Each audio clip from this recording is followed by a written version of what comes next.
শুভ সকাল বন্ধুরা, তোমরা সবাই কেমন আছো? আশা করি যে যেখানে আছো ভালোই আছো। আর ভালো তো থাকার কথা, যেহেতু পুজো চলে আসছে। আজ পঞ্চমী, চতুর্থী তিথি ছেড়ে পঞ্চমী লেগে গিয়েছে। এখন পঞ্চমী তিথি চলছে। পুজো তো শুরু হয়ে গেল। আশা করি এই পুজোর উপলক্ষে সবাই ভালোই আছো। ঈশ্বরের কাছে প্রার্থনা করি সবাই ভালো থাকা এবং সুস্থ থাকা। সকালবেলায় ব্লগটা শুরু করে দিয়েছি। এখন ঘড়িতে 8:30 বাজছে। আমি ফুল তুলতে চলে আসলাম। বাড়ি থেকে আসার পর থেকে আমার গাছগুলোর তেমন যত্ন আর নিলাম না, তাই গাছগুলো কেমন হয়ে আছে। ফুল কোনো দিন ফুল ফোটে, কোনো দিন ফুল ফোটে না, কোনো দিন একটু বেশি ফোটে, কোনো দিন একটু কম ফোটে। ফুল তোলা হলো, একটু পুজোর প্যান্ডেলটা একটু দেখে নিই। এইবারের পুজোর প্যান্ডেলটা একদম ভিন্ন ধরনের করেছে।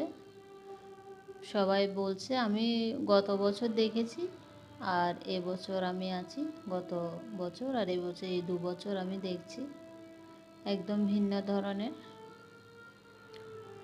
আজকে এটা রবিবারের ভিডিও, রবিবারে তো দেখলাম, আশা করি আগামীকালের মধ্যে এটা কমপ্লিট হয়ে যাবে। ছাদ থেকে এসে ফুল তুলে নিয়ে এসে পুজো দিয়ে একটু ওটস রান্না করলাম।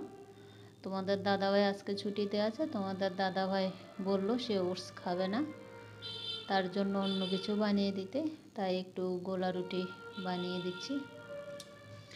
এখানে আমি আটা, বেসন, আটা একটু বেশি দিয়েছি, বেসনটা একটু কম দিয়েছি। আটা, বেসন, ক্যাপসিকাম, টমেটো, পেঁয়াজ, লঙ্কা, লবণ দিয়ে একটা গোলা তৈরি করে এখন সামান্য পরিমাণে তেল দিয়ে গোলা রুটি ভেজে নিচ্ছি। এটা আসলে খেতে ভালোই লাগে, মানে খুবই তাড়াতাড়ি এটা হয়ে যায়, চট জলদি বলে দেন, চট জলদি জল খাবার এটা। এখন যদি রুটি বানাতে চাই, রুটির সাথে আরও কিছু লাগবে, তাই এটা বানিয়ে নিলাম।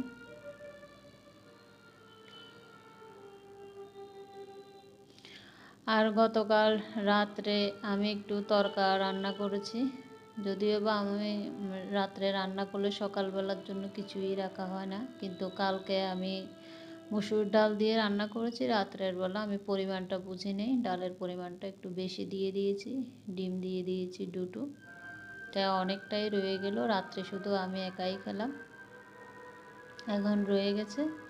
এখন সেই মসুর ডালের তরকা দিয়ে এই গোলা রুটি দিয়ে দেব। মসুর ডাল দিয়ে আসলে তরকাটা রান্না করলে খেতে ভালো লাগে, খুবই তাড়াতাড়ি হয়ে যায়, দারুণ লাগে খেতে।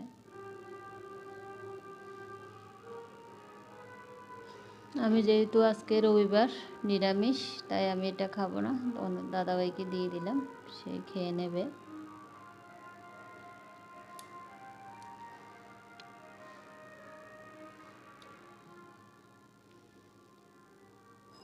সকালবেলা জলখাবারটা দেওয়ার পর এরপরে কেটে কুটে সব জোগাড় করে নিলাম রান্না করার জন্য। এর মাঝখানে আমি পনিরটা ভেজে গরম জলে আমি ভিজিয়ে রেখেছি, এতে পনিরটা একদম নরম থাকবে।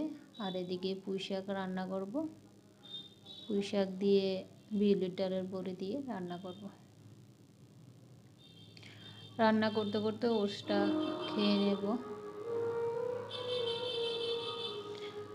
আগামী কয়েকদিন মনে হয় আমি ভিডিও দিতে পারবো না, কারণ পুজোর মাইকটা আমার একদম ঘরের সামনেই, মানে আমার ব্যালকনির সাথেই লাগিয়েছে।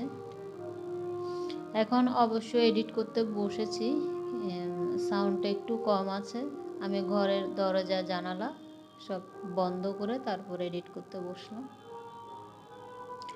কারণ এই মিউজিকের শব্দ কিংবা গান এগুলো যদি মানে এডিট করার সময় এগুলো যদি চলে আসে এই সাউন্ডগুলো, তাহলে এটা কপিরাইট হয়ে যায়। আমার 2-1টা ভিডিওর মধ্যে কপিরাইট এসেছে, মানে যে ব্লগ ভিডিওর মধ্যে, তাই বলতে পারছি এই সাউন্ডগুলোর জন্য আমার কপিরাইট চলে আসতে পারে।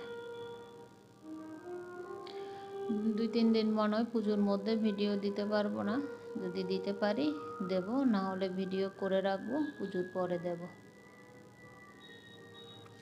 5 ফোড়ন শুকনো লঙ্কা দিয়ে আমি এটা বসিয়ে দিলাম, লবণ হলুদ দিয়ে দিয়েছি। এখন ঢাকা দিয়ে মজিয়ে নেব। পুঁইশাক দিয়ে বড়ি দিয়ে রান্না করলে খেতে দারুণ লাগে। আর তোমাদের দাদাভাইয়ের পুঁইশাক তো একটু প্রিয়। পুঁইশাকের চচ্চড়ি বড়ি দিয়ে রান্না করলে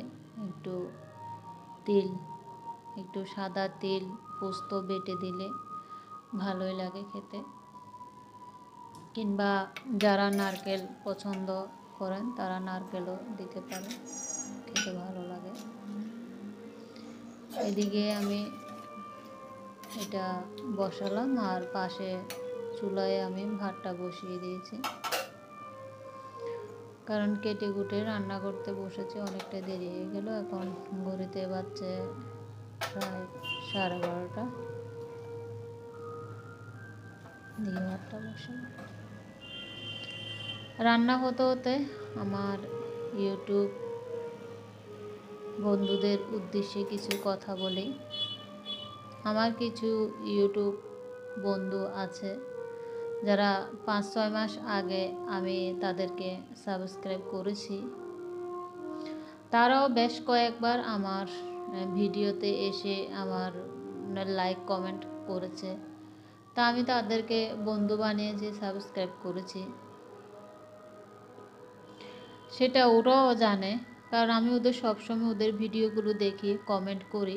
সবসময় যদি একজন মানুষ যদি ভিডিও দেখে কমেন্ট করে, তাহলে বুঝতে হবে নিশ্চয়ই সে আমাকে সাবস্ক্রাইব করেছে, বন্ধু বানিয়েছে, যার কারণে আমি ভিডিও ছাড়লে সে কমেন্ট করে। এটা বুঝতে হবে তাদের। কিন্তু তারা এসে বলে, এখন পুরনো বন্ধুগুলো এসে বলে, হয়তোবা এর মধ্যে ভিডিও দেখেনি, এখন এসে বলে দিদিভাই বন্ধু বানিয়ে গেলাম, দিদিভাই ভালোবাসা দিয়ে গেলাম, 24 ঘন্টা পর তুমি এসো। আবার কেউ লিখে যাচ্ছে সাবস্ক্রাইব করে গেলাম, 24 ঘন্টা পর এসো। তাই এখন বুঝতে পারছি যে আমি যাদেরকে বন্ধু বানিয়েছি, যাদেরকে সাবস্ক্রাইব করেছি, তারা আমাকে করেনি। সবাই না, হয়তোবা কিছু আছে তারা করেনি। এখন আমি এটা 15-16 দিন আগে এই কমেন্টগুলো এসেছিল, আমি আজকে বললাম। এরপর থেকে 15-20 দিন আগে এই কমেন্টগুলো আসার পর থেকে তখন দেখতেছি আমার পুরাতন বন্ধুগুলো এসে আমাকে এখন বলতেছে সাবস্ক্রাইব করলাম, বন্ধু বানালাম, ভালোবাসা দিয়ে গেলাম, 24 ঘন্টা পর এসো। তাই এরপর থেকে আমি নতুন কাউকে আর বন্ধু বানানোর চেষ্টাও করি না। হয়তোবা এরপর মনে হয় 1-2জনকে আমি বন্ধু বানিয়েছি নিজে থেকে। এখন ভাবছি কেউ যদি এসে আমাকে আমার কমেন্টে এসে কমেন্ট করে যায় কিংবা বন্ধু বানিয়ে যায়, সাবস্ক্রাইব করে যায়, তাদেরকে আমি 2-3 দিন পর সাবস্ক্রাইব করব। এটাই এখন নিজে থেকে গিয়ে কারোর ভিডিও দেখে এখন সাবস্ক্রাইব করব না, সেটাই ভাবছি। কেউ যদি এসে আমাকে করে, তারপর গিয়ে আমি 2-3 দিন পর করে আসবো। এতে আমার চ্যানেল 1 বছরের জায়গায় 2 বছর 3 বছর লাগুক, আমার কোনো অসুবিধা নেই, আস্তে আস্তে সাবস্ক্রাইব হবে। কথা বলতে বলতে আমার একটা রান্না হয়ে গেল, ভাত হয়ে গেল। এখন পনিরটাও রান্না কমপ্লিট। একটু ঘি দিয়ে দিলাম গ্রেভির মধ্যে, কারণ এই ধরনের গ্রেভির মধ্যে যদি একটু ঘি না দিই ভালো লাগে না। পনিরটা নামিয়ে নিলাম, খাওয়া দাওয়া করে নেব। এখন ঘড়িতে 2টো বেজে গেল। খাওয়া দাওয়া করে নেব। বিকেলবেলা চলে গেলাম ওই প্রথমে শুরুতে যেই প্যান্ডেলের ভিডিওটা দিয়েছি ওটা রবিবারের মানে গতকালের, আর আজকে হচ্ছে সোমবার। আজকে আমি সন্ধ্যাবেলায় একটু বের হলাম মোবাইলে রিচার্জ করার জন্য, তাই এখন দেখছি পুরো কমপ্লিট হয়ে গেছে। দেখো গতকাল সকালবেলা কেমন ছিল আর আজকে সন্ধ্যাবেলায় কেমন আছে, দেখো একদম সম্পূর্ণ কমপ্লিট হয়ে গেছে। অসাধারণ হয়েছে গত বছর আর এই বছর, এই 2 বছর আমার এখানে পুজো একেবারে ভিন্ন ধরনের হয়েছে, খুবই সুন্দর হয়েছে মা দুর্গা ঠাকুর, একেবারে ভিন্ন ধরনের হয়েছে এবার, খুব সুন্দর হয়েছে।